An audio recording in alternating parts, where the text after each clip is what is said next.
मोदी मैं तुझे दिखा दूंगा बदला क्या होता है, चार लोगों को इधर मरवा दूंगा, उधर टेररिस्ट एक्टिविटी करवा दूंगा, इसके अलावा क्या। इंडिया जो है जब से ये आज़ाद हुआ है, इंडिया में एक दफ़ा भी डिक्टेटरशिप नहीं आई। इसका मतलब है कि पार्लियामेंट जो है वो बहुत मजबूत है। इंडिया की गवर्नमेंट ने या भारत की गवर्नमेंट ने जो है कतर की करेंगे कि वहां पर जो नेवी ऑफिसर्स आपके फंसे हुए थे और उनको मौत की सजा सुनाई गई थी, वो तो फिलहाल रोक दी गई है और कहा गया है कि वो नहीं होगी। बाकी दूसरी सजाएं हो सकता है कि किसी को 5 साल, किसी को 10 साल या 2 साल ऐसा। इंडियन जो गवर्नमेंट है, जो भी कोई गवर्नमेंट आती है, चाहे मोदी की हो, हार्डलाइनर्स की हो, चाहे कांग्रेस की हो, वो अपनी आवाम के साथ मुखलिस रहते हैं। अगर कल को पाकिस्तानियों को ये पढ़ा दो कि मत मानो सूरज तो कहीं अंधेरा है, तो पाकिस्तान की ये मानने की फिलॉसफी जो है ये बड़ी डेंजरस है। और एक सच तो ये है कि जो बकारी होता है ना, उसकी इज्जत नहीं होती।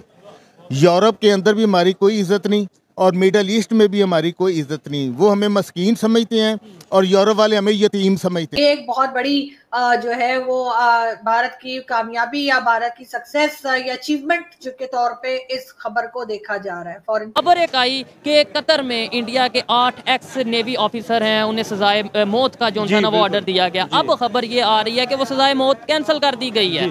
अब मतलब ये एक बहुत बड़ी डिप्लोमेटिक विन है इंडिया की। क्या समझते हैं? सबसे पहले तो इस खबर के बारे में बताइए कि आपने सुनी और अब ये जो सुन रहे हैं कि कैंसिल हुई है, क्या वजह हो सकती है?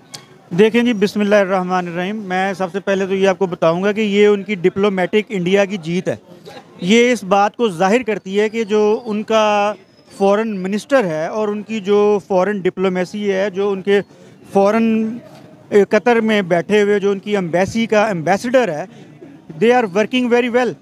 नमस्कार दोस्तों, आप इस वीडियो को बिना स्किप किए लास्ट तक जरूर देखना और ओरिजिनल वीडियो के लिंक आपको डिस्क्रिप्शन में मिल जाएंगे, तो उन्हें भी जाकर सब्सक्राइब कर लेना और हमें भी सब्सक्राइब कर लेना। और उन्होंने बड़ा अच्छा इस गेम को, इस मूव को लेके वो आगे चले फॉरेन डिप्लोमेसी की, और उन्होंने वहाँ पे उनके फॉरेन मिनिस्टर से बात की। कतर के अमीर जो हैं शेख तमीम जो हैं, उनसे उन्होंने बात की और उन्होंने एक अच्छा दबाव बढ़ाया, क्योंकि इंडिया की ट्रेड आपको पता है कि बहुत ज़्यादा जो है मिडल ईस्ट के साथ है और इंडिया के बहुत सारे वर्कर्स जो हैं वो मिडल ईस्ट में काम करते हैं। अगर इंडिया अपने वहाँ से वर्कर्स निकाल ले तो वहाँ पे उनके लिए अरब ममालिक में काम करना बड़ा मुश्किल हो जाएगा। अरब की जो इकॉनमी है वो डिस्टर्ब हो जाती है। उन्होंने उसका दबाव बना के इंडिया ने अपनी डिप्लोमेसी के ज़रिए उनको उनके वहाँ पे जो उनके वहाँ पे ट्रेड मिनिस्टर है और उसका कतर का, उनके ज़रिए शेख तमीम से रिक्वेस्ट करके उन्होंने उसकी सज़ा मुअत्तल करवा दी। ये एक अच्छी डिप्लोमेसी है उनकी।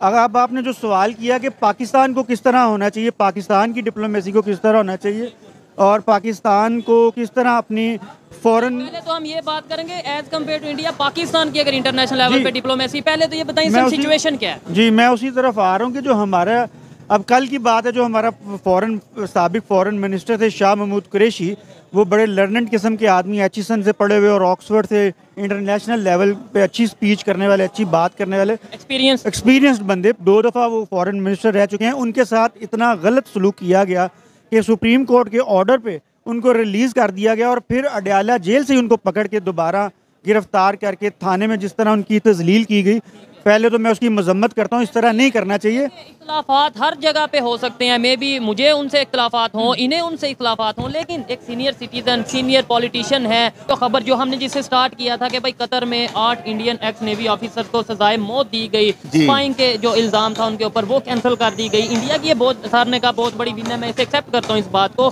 लेकिन कैसे ऐसे पॉसिबल है कि इस्लामिक कंट्रीज इंडिया के साथ ना सिर्फ रिलेशन बेहतर करना चाहते हैं बल्कि उसके साथ मिल के चलना चाहते हैं। पाकिस्तान की बात करें, हमारे साथ यहाँ पे कभी खबर आ रही होती है कि भाई सऊदीया में सबसे ज़्यादा भीख मांगने वाले पाकिस्तानी हैं, कभी खबर ये आ रही होती है कि भाई कुछ ऐसे सिटीज़ हैं जिन्हें बैन कर दिया गया, पाकिस्तान वहाँ पे जा नहीं सकता सऊदीया में। क्या इसके ऊपर कहना है? देखें जी, सच तो ये है कि जो बकारी होता है ना, उसकी इज्जत नहीं होती। यूरोप के अंदर भी हमारी कोई इज्जत नहीं और मिडल ईस्ट में भी हमारी कोई इज्जत नहीं। वो हमें मस्कीन समझते हैं और यूरोप वाले हमें यतीम समझते हैं। हमारा मुल्क का कोई भी नहीं है सिवाय अल्लाह के।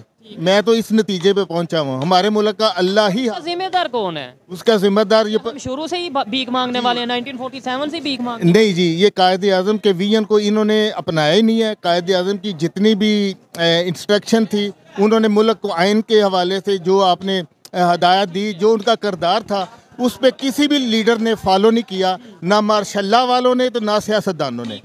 एक बात और जो हम डिस्कस करने जा रहे थे कतर वाली, उसके बारे में अगर हम बात करें तो यकीनन ये एक बहुत बड़ी अचीवमेंट है आपकी फॉरेन पॉलिसी की। और इस पे आप क्या कहेंगे कि वो जो आपके 8 नेवल ऑफिसर्स जो है कतर में, उनकी सजा जो थी वो बदल दी गई है? देखिए जी, बदल दी गई है, आपने बिल्कुल सही कहा। और सिर्फ 8 की नहीं बदली, बल्कि जो आप अगर देखेंगे कुवैत ने किया कि कतर ने किया? कतर। अच्छा, जो कतर ने जो ये सजा माफ की है वो सिर्फ उनकी नहीं की है, 8 बहुतों की कर दी है। मतलब मैं आपको एक पूरा रिकॉर्ड दे सकता हूं अगर आप इंटरेस्टेड हैं, तो वो ये है कि टोटल 115 लोग थे, ठीक है ना। 115 में से जो 15 लोग थे उनकी डेथ सेंटेंसेस को कम कर दिया गया है, और उसके अलावा मतलब इस तरीके से की गई। तो ये 8 जो हमारे नेवी के थे, ये एक बहुत बड़ा डिप्लोमेटिक स्टैंड, जो डिप्लोमेटिक विक्ट्री आप कह लीजिए, पाकिस्तान इंडिया की है। और ये संभव हुआ है सिर्फ और सिर्फ, मैं तो क्रेडिट दूंगा प्रधानमंत्री मोदी के पर्सनल करिश्मा को। ये मोदी जी का है विक्ट्री।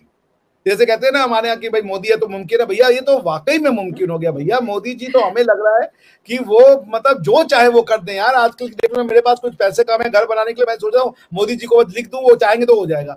मतलब मोदी है तो वाकई। सर वो आप कह रहे हैं बार बार मोदी है तो मुमकिन है, और अगर कोई पाकिस्तान से यही बात कर दे, अगर हम तारीफ के उसमें भी अगर कह दें कि जी मोदी जी हैं तो मुमकिन है कि इंडिया में बड़ा कुछ हुआ मोदी जी के टेन्योर में, तो जी बहुत लोग हैं सर उनके तो सही मिर्चें लग जाती हैं तो नाचना शुरू कर देते हैं जी क्यों कह दिया क्यों कह दिया।